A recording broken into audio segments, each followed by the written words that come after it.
premissa desse filme é que a Lua cairá na Terra causando catástrofes enormes. Mas tá todo mundo tranquilo, pois pelo menos o problema com lobisomens será solucionado. E antes de irmos para o episódio, saiba que estamos nos esforçando ao máximo para colocar um quadro novo aos sábados, mas precisamos de seu apoio. Então deixa o like e se inscreve no canal. Agora vem ver tudo de errado com Moonfall, Ameaça Lunar. Bora pro vídeo.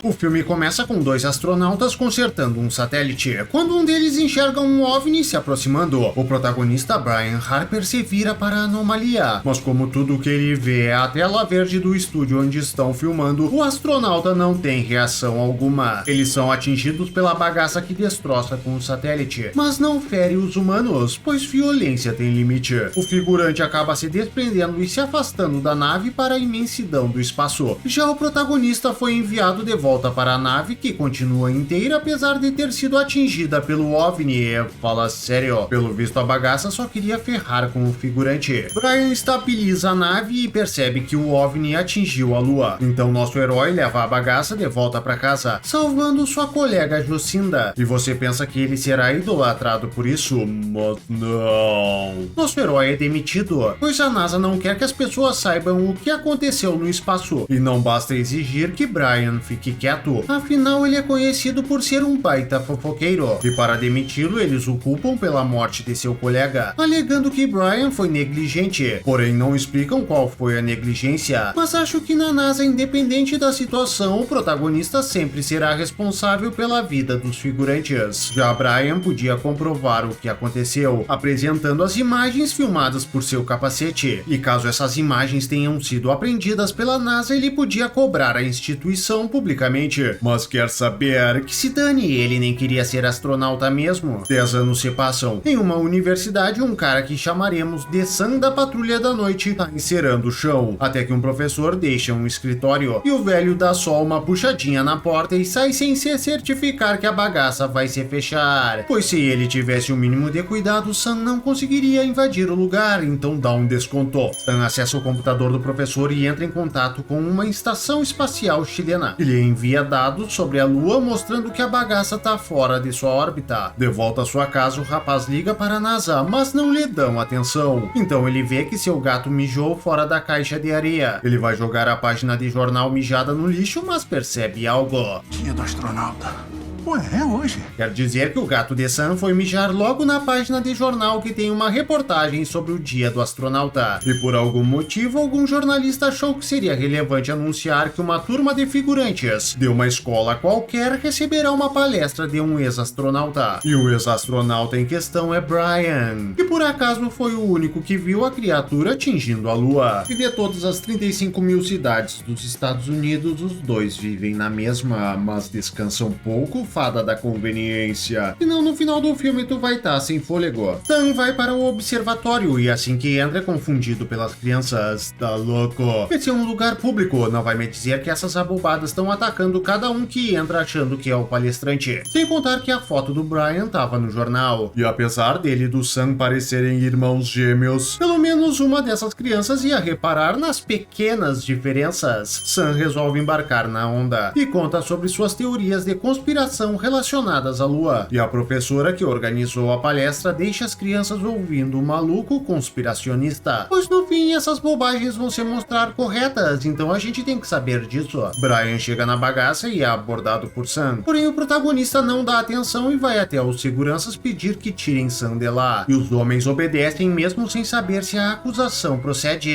Mas fala sério, como é que o protagonista estaria mentindo? Na NASA, Jocinda e seus colegas descobrem que em 3 semanas a Lua atingirá a Terra, ou seja, catástrofes inimagináveis seguidas pelo fim do mundo. Mas nenhum deles se assusta com esse panorama, pois hoje é sexta-feira, nada de tristeza. Então essa informação vai parar nos noticiários. Jocinda recebe uma ligação do ex-marido, o general Davidson, perguntando se é verdade, mas a mulher ignora a preocupação do cara para reclamar que ele não tá dando atenção para o filho deles chamado Jimmy. Prioridades, né, pessoal? Dias se passam e o mundo mundo entra em colapso. Então Brian volta ao observatório e procura na lixeira os documentos que Sam havia jogado para ele ao ser levado para fora. Mas a essa altura o caminhão do lixo já deve ter levado tudo embora. Sorte sua que o caminhão de lixo não passou a semana inteira. Eu tenho outro nome para isso. E o segurança do observatório encontra os documentos. Para com esse filme. Vai dizer que o Brian teve as folhas na mão e as jogou do container sem sequer conferir seu conteúdo. Que modo de procurar é esse? E elas caíram do lado de fora juntinhas e viradas para cima, facilitando a identificação. Aposto que se tivesse usado a lanterna de seu celular para procurar em um container escuro à noite, não teria feito esse fiasco. Brian procura por Sam. Enquanto isso, a NASA envia astronautas para descobrir o que está havendo. Eles lançam uma sonda na cratera e de lá sai o OVNI, que aniquila o trio sem dó nem piedade. Já na Terra, o mar começa a subir drasticamente. Brian vai até a porta do edifício em que eles estão e vê uma onda se aproximando. O protagonista manda a galera subir as escadas, porém Sam resolve brincar de estátua e assim dar uma de Mary Jane em apuros para que Brian vá salvá-lo, estreitando a amizade deles. Que amor! Já na NASA, eles observam o ataque e a reação mais contundente que temos é um leve balançar de cabeça. Tá louco? Mas é difícil de impressionar esse pessoal. O chefe de Jocinda se demite e a deixa no comando. Então ela sai para investigar dados secretos da NASA e descobre que desde a década de 60 a instituição sabia que havia algo de estranho na Lua. Mas se você quer saber por que eles mantiveram isso em segredo até mesmo de seus funcionários de alto escalão, problema seu. O filme não lhe deve explicação. E por causa desse segredo, a NASA destruiu a carreira de Brian. Não que isso fosse necessário, já que ninguém ligaria o acidente dele com a missão Apollo que aconteceu na década de 60. Mas era a única forma de transformá-lo num herói injustiçado. Então fazer o quê? Um dos responsáveis pela conspiração diz que começaram a construir uma arma chamada de Zulu Raio-X-7 para se defender da criatura vista por Brian. Mas foi cancelado por motivos orçamentários. Mas é lógico, que país teria em suas prioridades a salvação da humanidade? E claro que os Estados Unidos não podiam dividir essa conta com outros países. E falando nisso, existem outros países? Então Jocinda avisa ao exército que se destruírem a criatura, a Lua voltará à sua órbita normal, independente de onde ela esteja. Claro que não há nada que sustente sua teoria, mas se ela não criasse essa possibilidade mágica, então só lhes restaria sentar e chorar. A mulher pede que a NASA realize a missão, mas o exército resolve assumir. Da Brian conta para Sam sobre a morte de seu colega astronauta.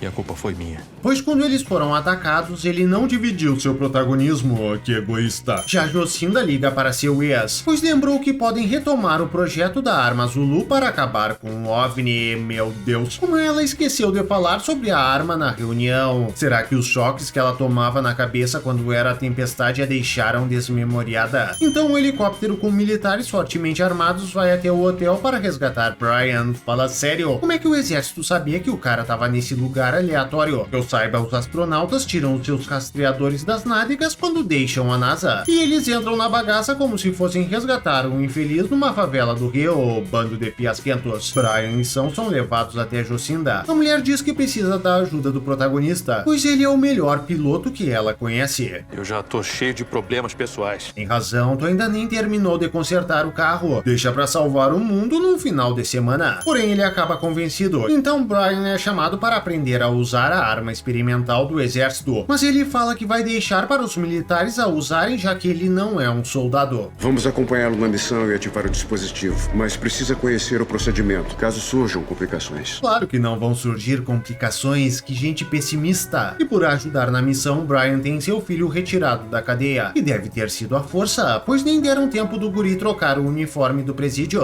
Mas ao ver, ele chegou pelado lá, vai saber. De repente, um terremoto atinge a base e danifica um dos motores do foguete. E Jocinda sequer pensa duas vezes, pega um megafone dizendo: galera, perdemos, vai todo mundo pra casa. Afinal, só o que vai acontecer é a Lua cair na Terra. Isso não pode causar mais estrago que nossos políticos, não é mesmo? Porém, a mulher volta para o seu escritório e descobre que ainda dá pra concluir a missão. Só que nesses 10 minutos, os astronautas que iam com Brian já partiram. Mas tu quer o quê? A vagabundagem é assim, tu fala que é feriado, eles desaparecem. Então Jocinda lembra que antes de chefiar a NASA, ela era uma navegante e pode assumir esse posto. E fala que Sam pode substituir a engenheira. Tá louco?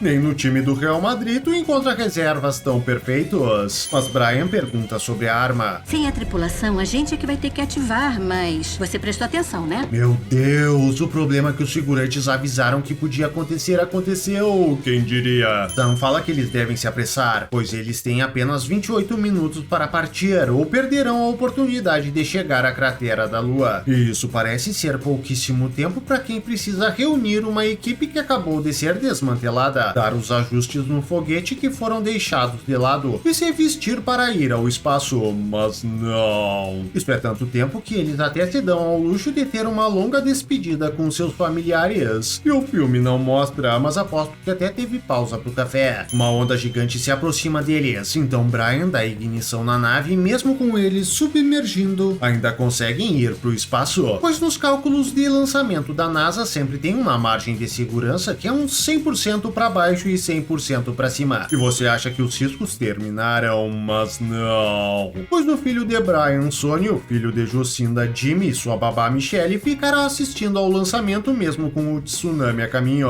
Sorte dos abobados que a bagaça estava atrás do foguete e esquece deles rapidinho. Porém o passeio deles de carro dura pouco, pois no caminho para o bunker do Colorado eles são parados por um maluco que com sua gangue rouba o carro e deixa eles a pé na neve. Tony, Michelle e Jimmy vão até uma espécie de campo de refugiados. Porém a Lua aparece para dar um oi. Eles correm para um galpão e um trator começa a se aproximar devido à força gravitacional da Lua, e por algum motivo não afeta em nada o galpão. Olha aí, já sabemos qual dos 3 porquinhos construiu esse lugar. Enquanto isso, os astronautas sobrevoam a Lua, com os equipamentos da nave desligados para não atraírem o OVNI. Então Brian sai da nave principal em uma nave auxiliar. Eles sabem de certeza que não atrairá a criatura, afinal eles viram uma filmagem dela. O que mais precisariam para se tornar especialistas? O herói deixa a bomba sobre a cratera e retorna para a nave. Ele ativa um sinal da bomba para atrair a criatura. O OVNI aparece, mas ele não ataca o explosivo, pois o que chama mesmo a sua atenção é o controle remoto de Brian. O monstro se desloca até a nave. Brian destrói o controle, mas não adianta. Então a criatura abraça a nave, mas não se preocupem com esses animais, pois Brian quebra o celular de Sam e o OVNI para seu ataque e vai embora. E eu nem posso culpá-lo, já que volta e meia faço isso quando abro a geladeira. Enquanto isso, Sonny chega com seus companheiros ao condomínio de sua mãe, e era bem pertinho de onde eles foram roubados, pois as filmagens se passam no mesmo estúdio. De volta ao trio do espaço, eles entram na Lua, porém tá muito escuro.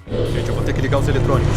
Ah, e antes tu não tinha nenhum eletrônico ligado, então essas luzes eram o que? Lampiões? Já Sonny e seu padrasto Tom vão até um posto dos bombeiros para conseguir oxigênio, e são abordados pelos mesmos assaltantes que roubaram o carro de Sonny. Fala sério, mas estão fazendo reaproveitamento de figurantes agora. Mas claro que isso não é de graça, pois Sonny consegue subjugar os bandidos e recuperar a mochila em que está o celular que ele precisa para contactar o pessoal do bunker militar. De volta ao espaço, os astronautas são perseguidos pelo monstro e descobrimos que o controle da bomba destruído por Brian já foi consertado. Mas que profissionais competentes! Conseguiram as peças quebradas aonde? No Alien Express?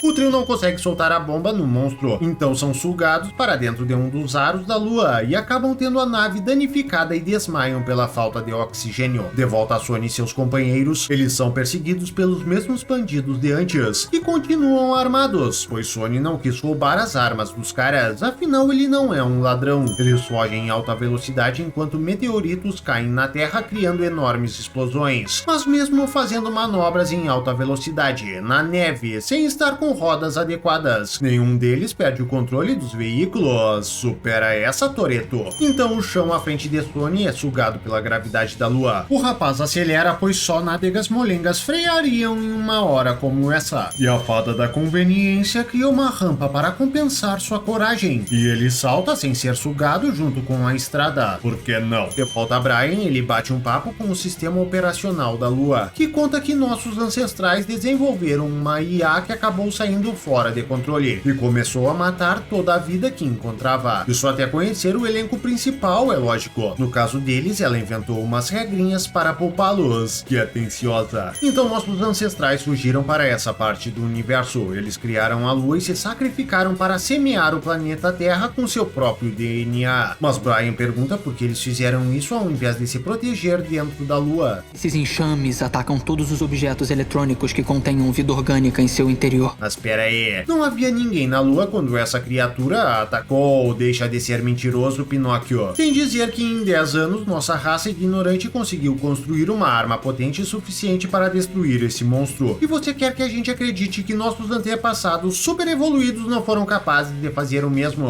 Então tá bom. A Lua diz que usará sua mágica, digo tecnologia, para ajudar Harry, Rony e Hermione, digo Brian, Sam e Jocinda, a destruírem um monstro. E ela começa reconstruindo a nave deles e transformando a bomba em uma super bomba. Fala sério. E por que não deu essa mão pros nossos ancestrais? Não tinha nenhum protagonista entre eles. Então Sam pergunta o porquê da Lua não destruir o enxame, já que ela foi capaz de reconstruir o módulo e a bomba. Eles destruíram o sistema de defesa da Lua. E ela não poderia reconstruir isso com a mesma facilidade. Tô achando que essa preguiçosa tá dando um jeito de terceirizar o seu serviço. Brian dá partida na máquina e abre as comportas. O enxame vem a toda na direção deles. Mas então o herói fecha as portas no monstro, deixando-o preso. Meu Deus. Essa criatura é formada por nanotecnologia. Ela podia simplesmente se separar como fez várias vezes. Mas deve ter se esquecido, afinal ela tem bilhões de anos. Até o Alzheimer dela deve ter Alzheimer. Nossos heróis conseguem escapar. Enquanto isso, na Terra, descobrimos que parte do grupo de Sony chegou ao túnel para onde eles estavam indo. Porém, Tom e sua filha ficaram para trás. Pois apesar deles todos serem da mesma família, em tempos como esse é cada um por si, então não vão ficar caminhando juntos nem se preocupando uns com os outros. O oxigênio da filha de Tom começa a acabar. E você acha que o cara a pegará no colo para chegar mais rápido até o restante do grupo e ficarão se dividindo o cilindro no caminho, mas não. Ele dá seu oxigênio para a filha e fica para trás, pois ele tá pegando a ex do protagonista. E nos filmes do Roland Emmerich, um figurante não escapa ileso desse crime. A garota chega até o restante do grupo, então Sony resolve procurar pelo padrasto. E bem na hora, um meteorito atinge a montanha do túnel e o rapaz é lançado longe. Enquanto isso, os militares vão lançar todas suas bombas atômicas na Lua, que está bem na cabeça deles. Afinal, piorar a situação usando armamento nuclear é a única solução na cartilha do exército cinematográfico. Vai fazer o quê? Porém, um dos responsáveis por ativar as bombas é logo quem?